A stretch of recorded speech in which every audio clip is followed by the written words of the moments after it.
Okay, Phil got memories. As quickly as I ended that last video, I went over to one of these tapes that have been giving me issues because they've just been left in the garage. They're all dusty and crappy and whatever.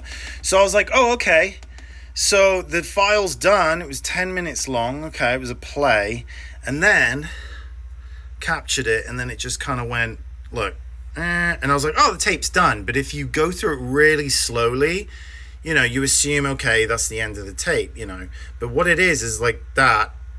Average person is going to see that and be like, yeah, it's done. And I'm like, it's in the middle of, and then it just goes like this. And then that, which means the white means the VCR shut down, which I've already had in the other videos I've just made a problem with these tapes. And there's no way. Yeah, look, watch this. Oh, no, not you. Okay. So if I hit play, the counter's still going, but look at this. It's like flickering like mad. So the tape isn't done. So if you don't do that, this is where every company out there is just going to slap a sticker on it and go, yep, sorry, not done right. Look, and it's back again. So if it gets stuck and clogged and all this mechanics of 40 years, these tapes are 40 years old, and you can hear it. Listen. If you turn your volume up, you can hear that. It's struggling. And look, when it's struggling, it's pulling it, and then it does this. And then eventually, the VCR is just going to say, screw this, I'm shutting down. There it goes. Yeah.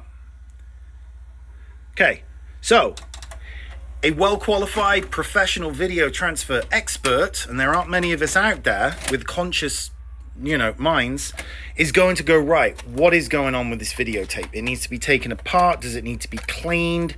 Is it the VCR? All these different factors, okay? I typically will, look at this one here. This one's kind of going a bit crap as well. Yeah, I will typically put this in. I've got other VCRs that I'd like to put these in. And usually, honestly, these Panasonic, they're full head, but they're like late 90s, not the 2000s stuff, and they tend to work better with these problem tapes. Although, don't ever open your mouth. Listen to that.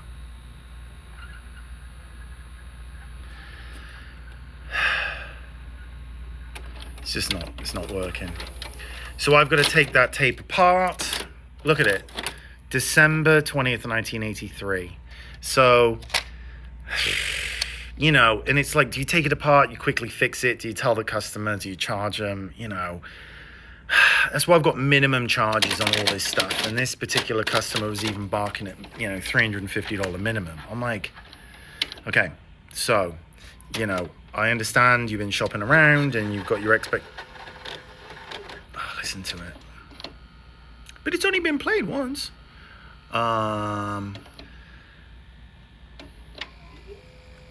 Okay, so, and it just shuts the VCR down. Anyway, I don't know what I'm going to do with this tape. I'm trying to get the roll going, but this is what happens when these tapes look at this. It's a telltale sign. I don't know if you can make this out, but look, there's dust, okay? Dust right here. If I run my finger, see the black above the 2 on that green sticker, and there's like black, but then there's boom right there. Look, dust.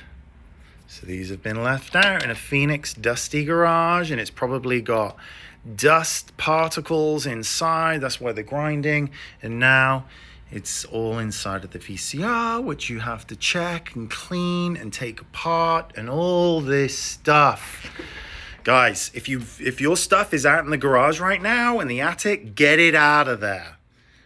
Get it out of there. Clean it off and oh my God.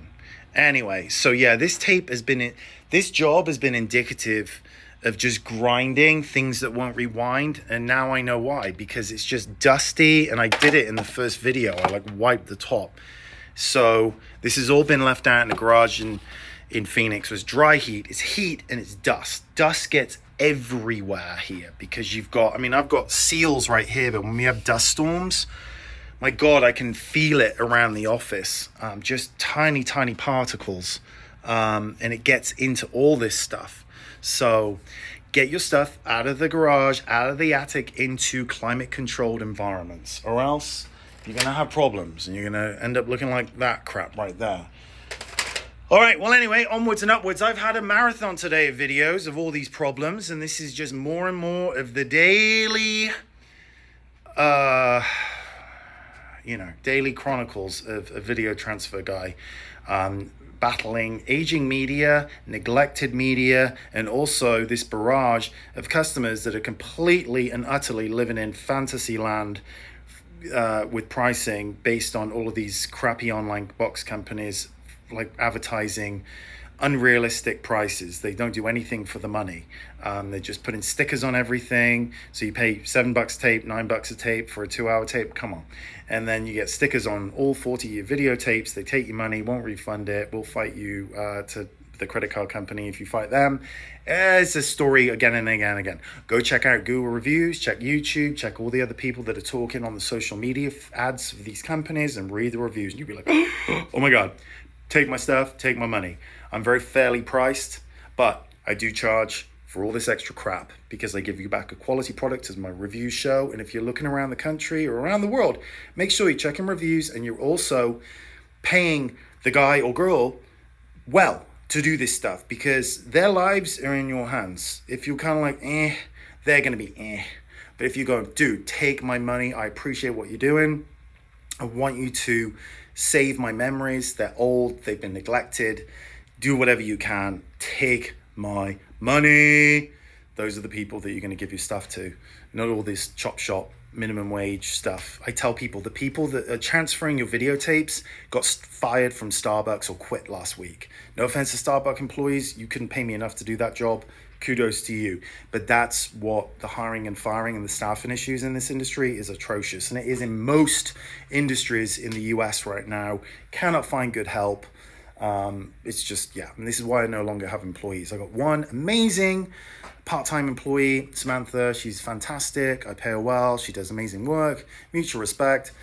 Great. Detail. Great. Everything. Great. And so anyway. All right, guys. Cheers.